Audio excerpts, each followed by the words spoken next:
Mr. Gerald Giam.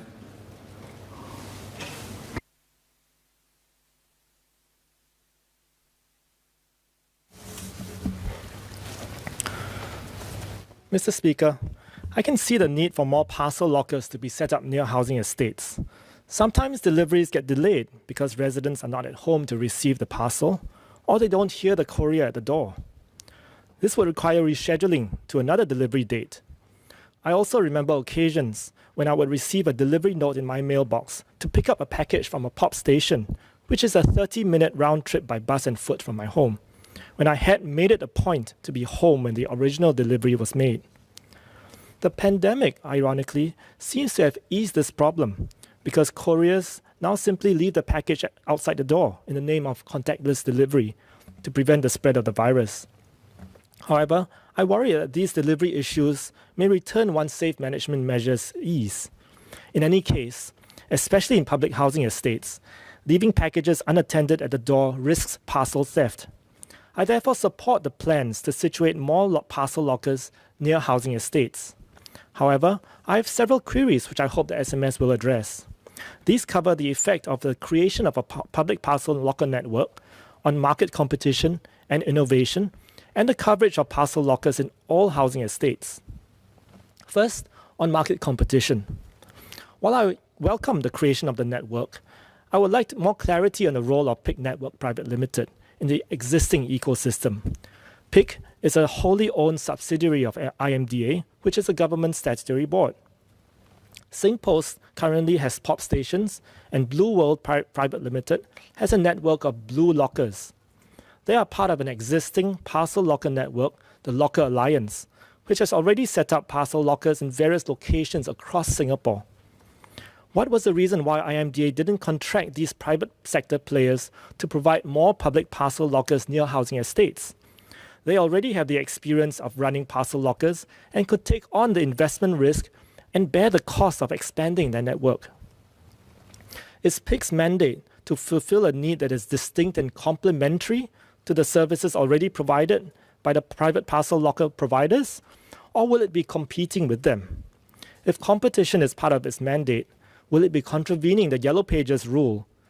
This rule dictates that government agencies should exit from market segments which already have active private sector players. I note the SMS said that it is not the bill's intent for PIC to compete with delivery service partners. But does this non-competition extend to providers of parcel lockers? Going back to first principles, I would like to find out more information about the process by which PIC was created and contracted to run the network. Was there a public tender for the deployment and operation of a public locker network, which PIC eventually won? How long will the initial contract be for? Are there plans for a subsequent tender in which another public postal licensee or licensees can participate in?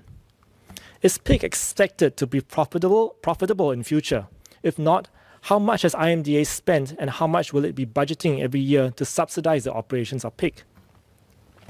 Next, I have some questions for the SMS about the location and coverage of the network lockers. While residents living in HDB estates will be served by the network, how will the network be implemented in condominiums and landed estates, if at all? Will parcel lockers be set up in condos or in public spaces near condos? Given that 16% of resident households live in condos, we should strive to ensure coverage of this segment. Another 5% of residents live in landed housing. Will they be served by public parcel lockers? Next, I understand that PIC will be in charge of the maintenance of these lockers. Given the COVID-19 situation, PIC should arrange for their own disinfection and cleaning of the high-touch surfaces of these lockers regularly.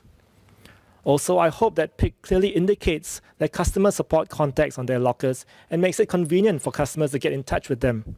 This is so that town councils or MPs don't get calls from members of the public to fix malfunctioning lockers.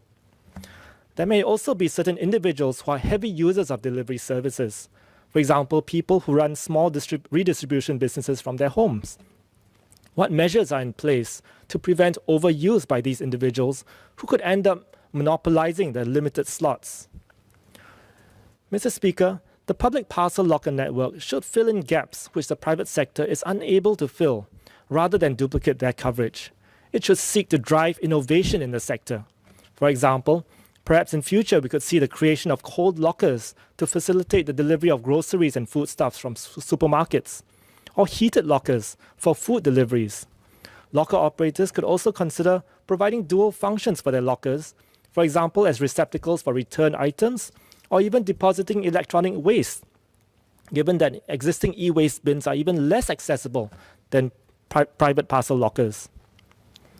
The creation of the network should ultimately drive the industry forward and serve the public interest, given that public funds have already been used towards its creation.